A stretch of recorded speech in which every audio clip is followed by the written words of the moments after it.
నా పేరు డాక్టర్ కొట్టే చెన్నై, రిటైర్డ్ ప్రిన్సిపల్ను మరియు నంద్యాల జిల్లా బీజేపీ అధికార ప్రతినిధిని కూడా.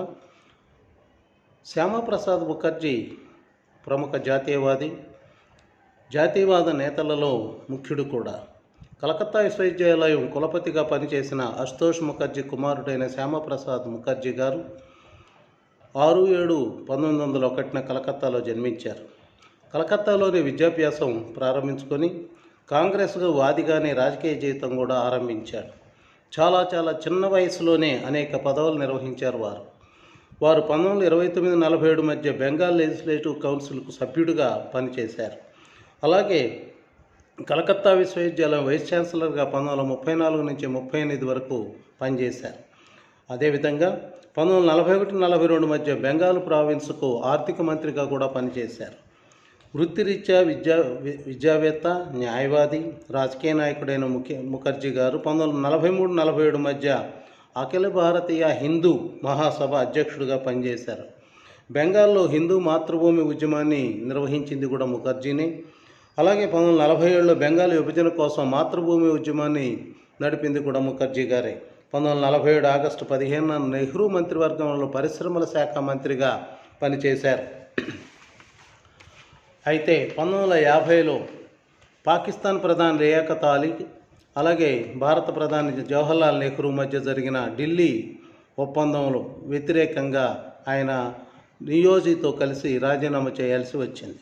ఆ ఒప్పందంలో శరణార్థులు వారి ఆస్తులను వారు అమ్ముకోవచ్చు లేదా పారవేయవచ్చు, అపహరించబడిన మహిళలను, దోచుకున్న ఆస్తులను తిరిగి ఇవ్వాలి. కానీ భారీగా బలవంతంగా జరిగినటువంటి మత మార్పిడులు మాత్రం గుర్తించబడలేదు. అదేవిధంగా మైనార్టీల హక్కులను మాత్రం గుర్తించబడ్డాయి. ఈ అనైతిక ఏకపక్ష పాకిస్తాన్ అనుకూల ఒప్పందానికి వ్యతిరేకంగా కేంద్ర మంత్రి పదవిని ఆయన తృణప్రాయంగా వదిలివేశారు. దానికి తోడు 1949 అక్టోబర్ 17న ఆర్టికల్ 370 ద్వారా జమ్మూ కాశ్మీర్కు ప్రత్యేక ప్రతిపత్తి కల్పించబడింది.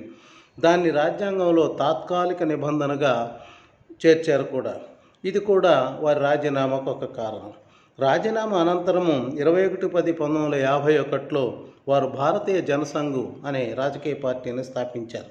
వారు 23/6/53 చనిపోయే వరకు కూడా దానికి వ్యవస్థాపక అధ్యక్షుడిగానే కొనసాగారు. అదేవిధంగా ఒక దేశంలో 2 రాజ్యాంగాలు, 2 జెండాలు, 2 ప్రధానులు ఏమిటిది? ఒక్కటే ఉండాలి. ఒకే రాజ్యాంగం, ఒకే ప్రధాని, ఒకే జెండా ఒక దేశానికి ఉండాలి. జమ్మూ కాశ్మీర్ అనేది భారత్లో అంతర్భాగం. అందులో సంచరించడానికి ప్రతి భారతీయ పౌరుడికి కూడా స్వేచ్ఛ ఉండాలి. కానీ జమ్మూ కాశ్మీర్కు పోవాలంటే ప్రత్యేక అనుమతి తీసుకోవాలనే నిబంధన ఉండేది.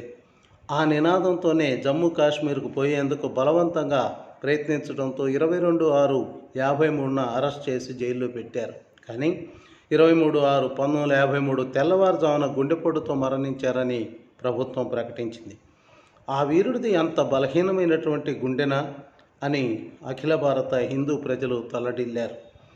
దాని మీద సరైన విచారణ జరపమని ముఖర్జీ తల్లిగారైన జోగమయాదేవి ముఖర్జీ గారు నేరుగా నెహ్రూను కలిసి విన్నవించినా కూడా ప్రయత్నం సఫలం కాలేదు. ఆ అనుమానాలు ఇప్పటికీ అలాగే ఉన్నాయి. కానీ శ్యామాప్రసాద్ ముఖర్జీ గారు చేసినటువంటి అమూల్యమైనటువంటి సేవలు భారత ప్రజలకు, జనసంఘకు, బీజేపీకి వెన్నుదన్నుగా నేటికి ఉన్నాయి. అమర్ రహే శ్యామాప్రసాద్ ముఖర్జీ గారు.